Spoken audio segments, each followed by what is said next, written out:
Et on repart avec Wilfried Galland, stratégiste, Montpensier Finance. Salut Wilfried. Salut. Bon, là on en discutait il y a quelques instants avec Olivier Millet, donc, qui nous racontait l'ensemble de ces boîtes là qui surperforment leurs objectifs. C'est ça qui fait que, j'ai envie de commencer par là, les marchés restent increvablement optimistes malgré ces variants dont on nous dit qu'on les contrôle de moins en moins. En particulier sur les marchés qui tiennent bien, c'est-à-dire le marché américain. C'est-à-dire que quand on compare le Standard & Poor's 500 et le Nasdaq, en 2021, le Nasdaq va faire à peu près 40% de bénéfices en plus que 2020 et le Standard & Poor's 20%. Donc oui, c'est normal que les grandes valeurs de la tech se portent bien, c'est normal. Et que... le Standard & Poor's, c'est pas les grandes valeurs de la tech, là, pour non, le coup, mais, c'est corporate America. Mais c'est normal qu'en différence, le Nasdaq se porte super bien par rapport au S&P et que comme globalement, même le S&P se porte bien, les grandes valeurs européennes très tournées vers l'international se portent pas mal non plus.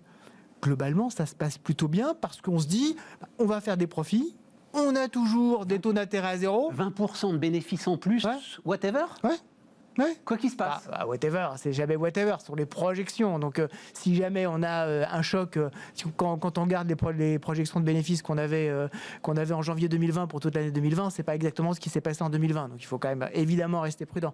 Mais néanmoins, en prenant en compte tout ce qu'on imagine. On prend comme acquis, en gros, que la population des pays développés est vaccinée à la fin de l'été, quoi. Et que le vaccin marche. On prend pour acquis que la vie globalement va reprendre. Et que si le vaccin marche, c'est super.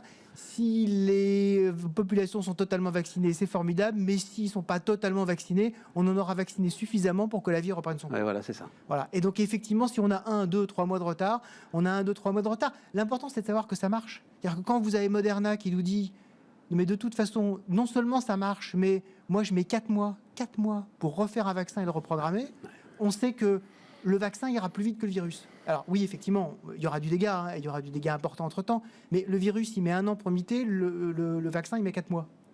Donc globalement, c'est le vaccin qui gagne. Donc à partir de ce moment-là, on se projette sur autre chose. Même si c'est dramatique pour ceux qui souffrent, qui souffrent de l'épidémie et les boîtes qui souffrent de l'épidémie. Mais globalement, les marchés se disent, non mais c'est bon.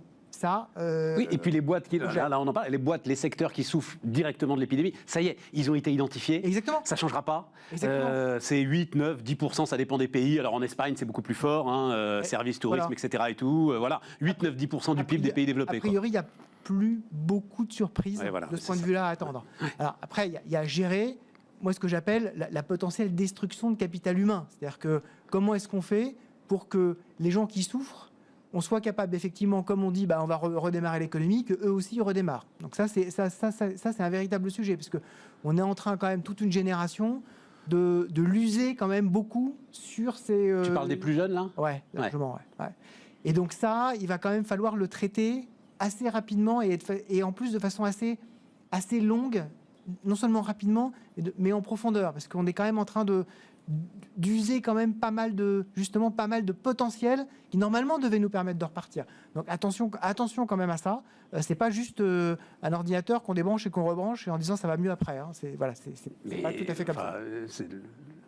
L'immense avantage, c'est qu'ils sont jeunes, quoi. Oui, non, mais bien sûr, tout à fait. Une capacité d'adaptation que nous n'avons plus. Mais on sait très bien qu'il faut quand même. C'est intéressant. Voilà, il faut arriver à ce que on ne surestime pas justement la capacité de rebond, y compris en termes de compétences. C'est-à-dire que les compétences qui n'ont pas été acquises là en ce moment, il va falloir rattraper, ça va être long, ça va être compliqué. Et ça, c'est dans ta réflexion personnelle que je sais profonde et aboutie, ou c'est, je ne sais pas d'ailleurs comment, mais des positions de marché qui sont présentées. J'avais lu, parce que alors tu voulais qu'on parle de l'inflation, mais alors ça nous y amène. Ouais. Parce que je sais que là, il y a des travaux qui commencent à intéresser beaucoup autour de l'inflation, sur l'idée, la grande question, comment est-ce que l'inflation pourrait repartir ? Et l'idée du vieillissement global de la population des pays développés, et un peu même au-delà, donc moins de force de travail petit à petit, et donc effectivement là, un potentiel inflationniste, parce que moins de force de travail, gain de productivité réduit, globalement, moins de produits fabriqués. Ouais, absolument. Si tu ajoutes effectivement 2 ans de complexité pour la force de travail la plus jeune, oui, on est sur quelque chose d'intéressant.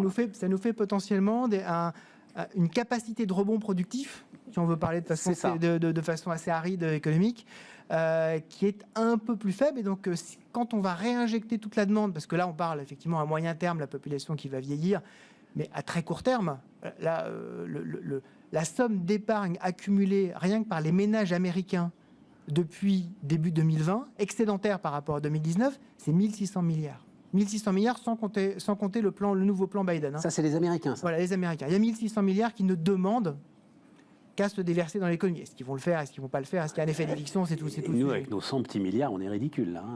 En fait, c'est sûr qu'entre les États-Unis et l'Europe, eux, l'année prochaine, ils envisagent potentiellement entre 20 et certains analystes parlent même de 33% de déficit public. 33% de déficit 2021 2021, 33% de déficit public. Là, sur 2020, ils ont fait 20% à peu près. Hein. Exactement. Voilà. Et donc, certains disent, si tout donc passe... c'est quoi? C'est un PIB de 25 000 milliards au moins, donc ça fait 5 000 milliards de déficit. Quoi. Exactement. Ouais.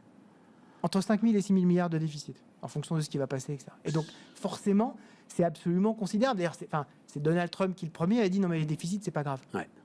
Donc moi, de toute façon, là, vous voulez avoir la fameuse économie sous haute pression de Janet Yellen? Je vous la donne, moi. Moi, je vous la donne. Après...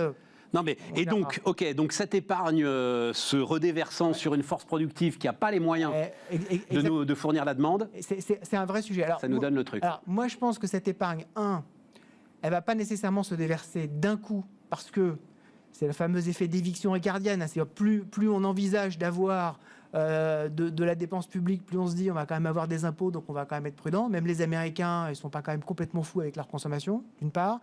Et d'autre part, les banques centrales, à un moment donné, vont se dire si jamais les taux remontent trop, je vais non pas remonter les taux, mais je vais faire en sorte de racheter suffisamment sur le marché pour rabaisser les taux d'intérêt, pour faire en sorte que même s'il y a un peu d'inflation, cette inflation, elle soit en fait un peu indolore. Ouais. En fait, on ne la sente pas encore trop dans l'économie. Ça sert justement pour effacer le stock de dette et non pas pour attaquer le pouvoir d'achat direct des consommateurs. La question, c'est comment est-ce qu'on va faire tous les équilibres, hein, comment est-ce que socialement ça va tenir. On va avoir, je pense, dans les 2-3 ans qui viennent, des moments un petit peu compliqués à gérer.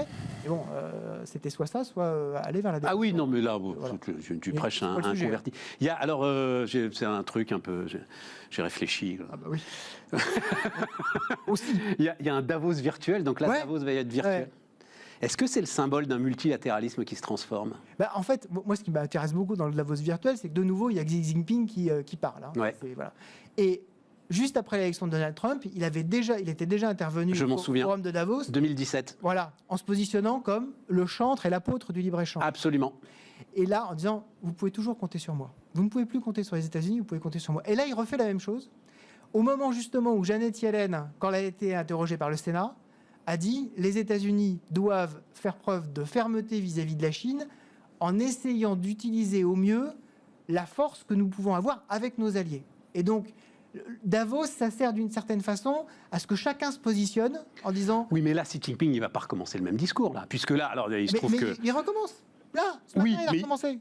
Il a recommencé le même. Oui, sauf que chacun sait que la réalité, c'est alors ce qui s'appelle maintenant la double boucle ou la double circulation, ou enfin, l'économie de double flux. Voilà, la réalité, c'est que la Chine est en train de se refermer et est en train de mettre le paquet sur sa consommation intérieure, sa production intérieure, pour moins dépendre justement de l'international, que ce soit en termes d'exportation ou en termes d'importation de ce qui lui manque. Et on a beaucoup parlé des semi-conducteurs notamment. C'est vrai, sauf que comme la Chine progresse énormément dans ses investissements extérieurs, la Chine a de plus en plus besoin de financement extérieur. Parce que la balance des paiements chinoises devient de plus en plus négative. Donc elle a besoin d'alliés pour la financer. On n'est pas là quand même, on n'est pas sur une balance des paiements négative.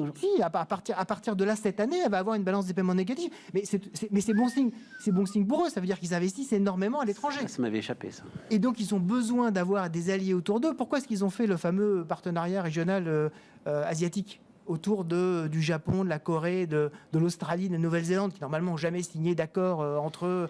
C'est aussi pour avoir des gens autour d'eux. Alors c'est compliqué parce qu'en même temps, ils tapent sur les Australiens. Mais oui, et avec les Japonais, enfin, faut pas croire que ça va être embrassons-nous. C'est vrai, mais quand on regarde les dernières communication des Japonais sur les Chinois, on est quand même sur quelque chose de beaucoup plus partenariat. Et les Chinois vont avoir besoin de financement. Enfin, il faut bien comprendre qu'ils vont avoir besoin d'un financement extérieur. Pourquoi est-ce qu'ils créent tout un système autour du yuan? Pour que le yuan devienne un peu comme le dollar, des choses une devise que les gens ont envie d'acheter. Ils achètent ça comment? Via des obligations chinoises. Donc ils ont besoin de cette économie effectivement de double flux et qui les alimente de l'extérieur. Donc ils vont moins exporter en termes de biens. C'est là où c'est intéressant parce que si on avait un tout petit peu change de... beaucoup. Bah oui, mais sauf que si on avait un tout petit peu de cohésion mondiale, nous, OCDE, là, tu pourrais mettre en face des exigences en termes de normes sociales, Exactement. normes environnementales, normes C'est démocratiques. ce qu'a commencé de faire un petit peu l'Union européenne avec l'accord sur les investissements. Oui, mais Non, mais t'es tout seul. Mais c'est tout petit, mais je rappelle que l'Union européenne, en termes de poids de PIB, c'est plus que la Chine. Hein. Donc la Chine écoute. Quand l'Union européenne parle d'une seule voix, la Chine écoute. Quand chaque pays parle d'une seule voix au sein de l'Union européenne, même les Allemands, la Chine n'écoute pas vraiment.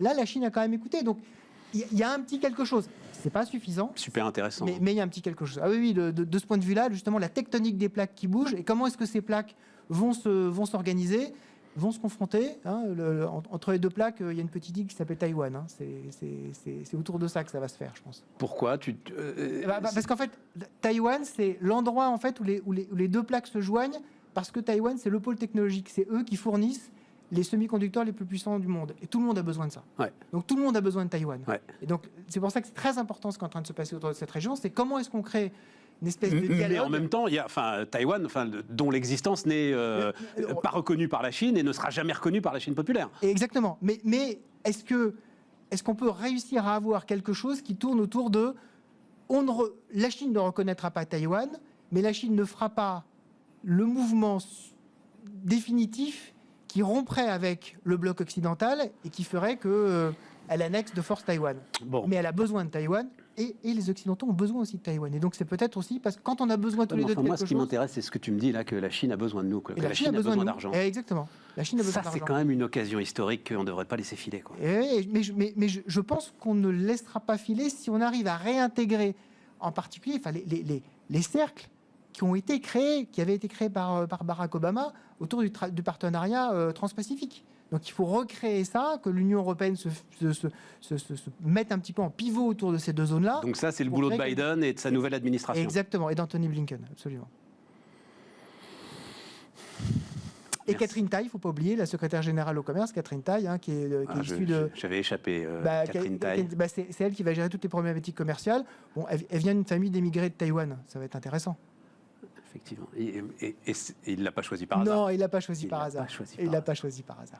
Et pourtant, tu t'étais pas encore exprimé sur Bismart. Et non. Quel talent, voilà, hein, quel talent ce Biden. Et voilà. Wilfried Galland sur Bismart. Les amis, on se retrouve dans un instant.